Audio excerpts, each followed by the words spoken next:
सद्भाग्य को सदगुरु अपने कर कमल रखते हैं मस्तक में, तो आप कितने भाग्यशाली हैं। और कभी चरण कमल मिल जाए तो समझ लो कि आपका जीवन धन्य हो गया। चरण कमल का बड़ा महत्व है। एक बार भरत जी को जब 13 वर्ष बीत गए, प्रभु राम को बन गए, तो नंदी ग्राम में भरत लाल जी को एक रात बड़ी पीड़ा हुई। मुझ भरत के कारण भैया राम को इतना कष्ट मिला। यदि मुझ भरत का जन्म न हुआ होता तो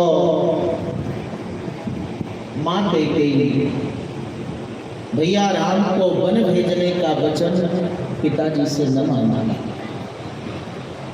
पिताजी भैया राम को वन भेजते थे। भैया राम को कष्ट देने के लिए मुझ भरत का जन्म हुआ। जिन भैया राम को अयोध्या के राज सिंहासन में विराजमान होना था, मुझ भरत के कारण उनको उसके आसन पर बैठना पड़ रहा है। अयोध्या की सुख सुविधाओं में रहना था, मुझ भरत के कारण भैया राम को वन वन में भटकना पड़ रहा है।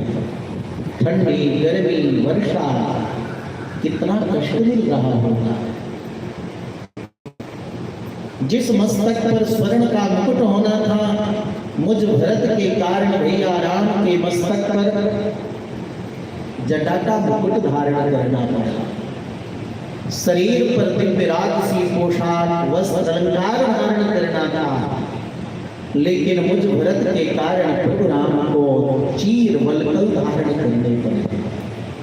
वन वन में भटकते हुए उनके मंगल विग्रह शरीर के ऊपर कितना धूल लग रही होगी। जिस शरीर पर चंदन इत्र का लेपन होना था, उस शरीर में धूल लग रही है भरत के कारण। जिन भैया राम को 56 व्यंजन पाने थे, मुझ भरत के कारण भैया राम को कंदमूल फल पाने पड़ रहे हैं। भैया राम को इतना कष्ट दुख मिल रहा है मुझ भरत के कारण। मेरा जन्म ही भैया राम को कष्ट देने के लिए हुआ है, और मैं जीता रहूंगा तो भैया राम को कष्ट मिलता रहेगा। इसलिए मैं अपने प्राण का त्याग कर दूं तो भैया राम प्रसन्न रहेंगे। रात्रि में आज भी आप अयोध्या जी में दर्शन करने आओ तो नंदी ग्राम है। नंदी ग्रामे करोत राज्यम रामा गमन कांक्षया। प्रभु राम ने वन में तप किया है तो भरतलाल जी ने अयोध्या में तप किया नंदी ग्राम में। जिस वैभव को देख करके देवताओं के धनाध्यक्ष कुबेर लज्जित हो, ऐसे अयोध्या के वैभव को पाकर तेहि पुर बसत भरत बिनु रागा, चंचरीक जिन चंपक बागा। जैसे भ्रमर भंवरा केवल पुष्प के पराग को ग्रहण करता है, लेकिन चंपा फूल के बगीचे में कभी नहीं जाता। चंपा फूल में कितनी सुंदरता है, कितनी सुगंध है। रसिक भक्तों का एक चिंतन है। रसिक भक्त कहते हैं, एक बार सारे पुष्प मिलकर चंपा से पूछते हैं, चंपा तुझ में तीन गुण, रूप रंग अरुवास। हे चंपा फूल, तेरा रूप इतना सुंदर है, सुगंध भी इतनी प्रिय है, और इतना आकार प्यारा है, लेकिन तेरे अंदर कौन सा ऐसा दोष है, दुर्गुण है कि भ्रमर नयावत पास। चंपा तुझ में तीन गुण है, रूप रंग अरुवास, अवगुण तुझ में कौन है, भ्रमर नयावत पास। फूलों के पराग को पीने वाला भ्रमर, हे चंपा तेरे पास क्यों नहीं आना? तो चंपा ने वचन कहा, सुन बेला सुन के कर गुलाब विश्वास, हर जाइन के पति को मैं नहीं रखती पास। चंपा फूल कहती है, सुनो बेला सुनो गुलाब, ये भ्रमर कोई एक फूल के पास तो रहता नहीं, यहाँ वहाँ घूमता है। तो ऐसे अनेक जगह भटकने वाले इस भंवरे को मैं अपने पास नहीं आने देती हूँ, ऐसा चंपा ने कहा। तो सारे फूल मिलकर के बोले ये बात नहीं है, सच्चाई तो कुछ और है। क्या सच्चाई है? चंपा राधा वर्ण है,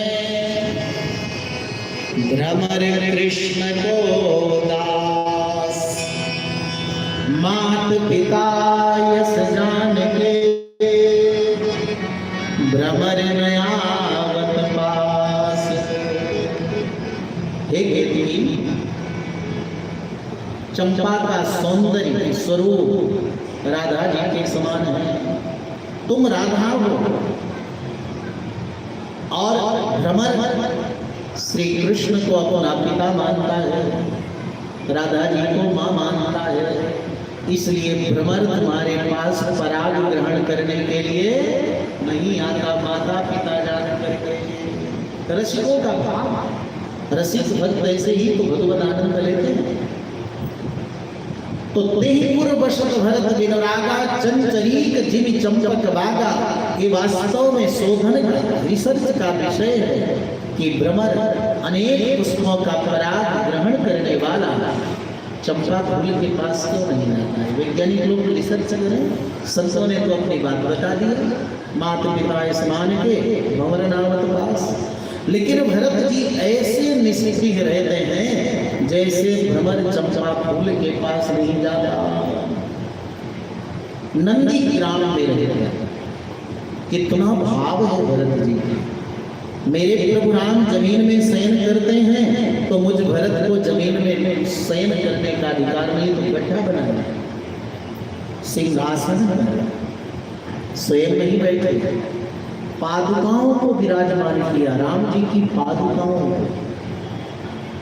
महाराज जी दुनिया में बहुत भक्त हुए हैं आज, लेकिन श्री भरत जी जैसा कोई भक्त नहीं है।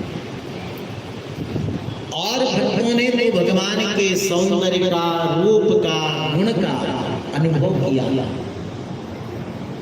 लेकिन भरत जी ने तो